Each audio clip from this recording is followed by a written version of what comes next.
I'm sorry to say it, but everything you're trying to do to please other people, always put them first. Always let them lead the way. Always put them on a pedestal, believing that what they're doing, how they're living life, their needs, their boundaries are somehow more important than yours, and that they are somehow better than you or above you, worth more than you. Because you're compromising on yourself. You're losing yourself in that process. It's not a little insignificant thing, it's a huge, significant thing. You might think you're being agreeable, you might think you're being kind by always saying yes and by always agreeing or never listening to yourself, putting yourself first. But you're losing yourself in the process, and most often I think it's because of humanity's biggest fear, or one of humanity's biggest fear, to be alone. We don't want to be alone. We don't want to feel that we're not worth anything.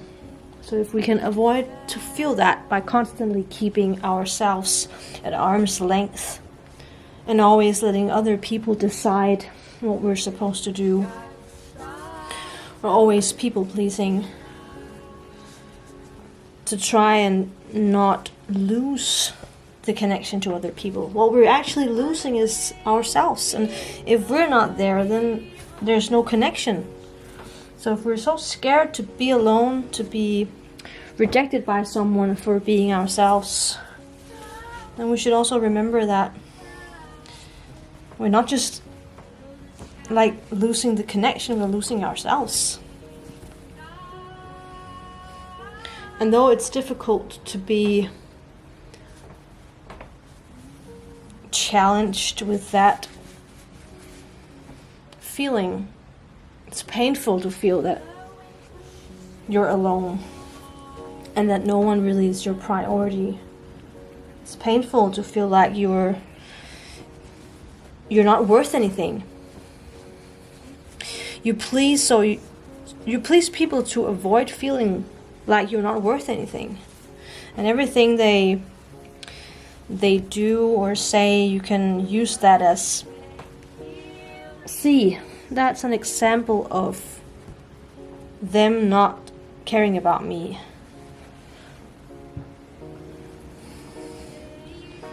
So every bad thing they do, you can use that as an excuse to, okay, that's why it's because of me. It's because I'm not worth anything. They're rejecting me, instead of saying they're just doing their own thing. They have their own values, their own needs, their own boundaries. It doesn't have anything to do with me. It's not a reflection of me or my worth. They're doing their own thing. But when we start to idealize someone, at the same time we are devaluing ourselves. We're putting ourselves beneath them. So every time we say that someone else is more worthy, we automatically tell ourselves that we're less worthy. And then you might go back to the other contrast of that and start to think that they're below you, or they are struggling more than you, or they're suffering more, or they have bigger problems or something. So once again, it's all about them.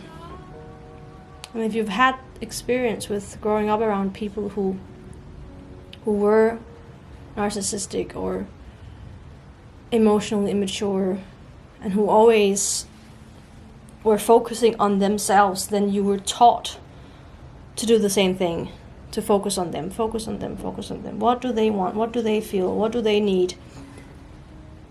And always see them as a reflection of you. Every time they do something or say something or mean something or have a specific value, then you think that it's somehow a reflection of you. But this is the narcissistic trauma. Because in reality, you're so consumed with what they're doing, because you are so consumed with yourself, because of your own self-absorption. It's not about self-love, it's about having such a narrow outlook. Like you have tunnel vision, so you can only see either them or yourself. Instead of saying, okay, this is me, this is here where I am, and this is them. We're two separate people. They're allowed to do what they do, think what they think. And it's not about me. I'm worth something as I am.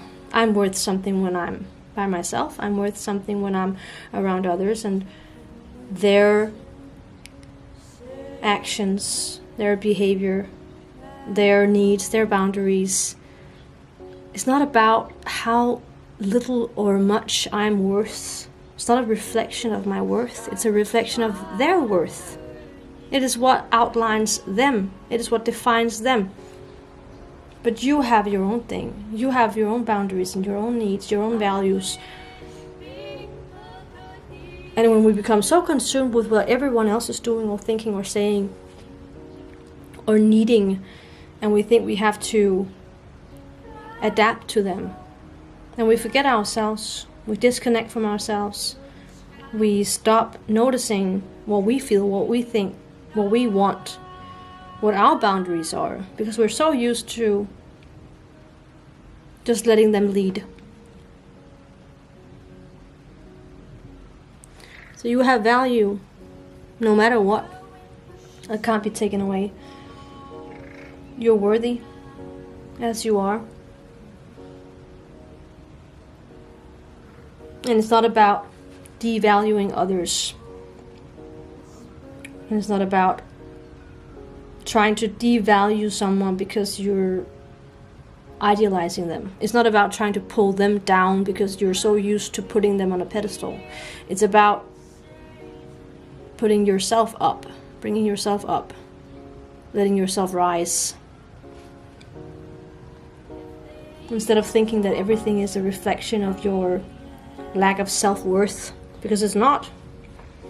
It's not about you. That is projection in a nutshell.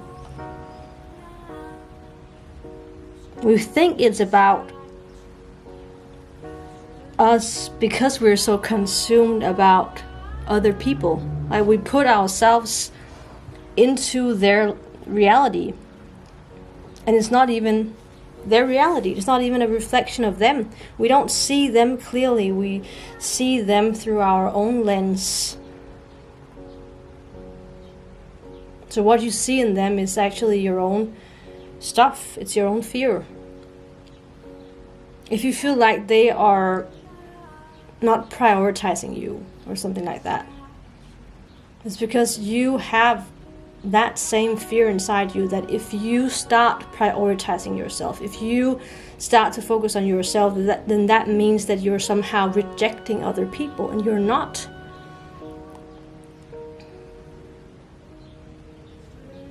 Or if they're going through something and you think you have to rescue them, it's because a part of you wishes that someone would care about you the same way that you care for other people.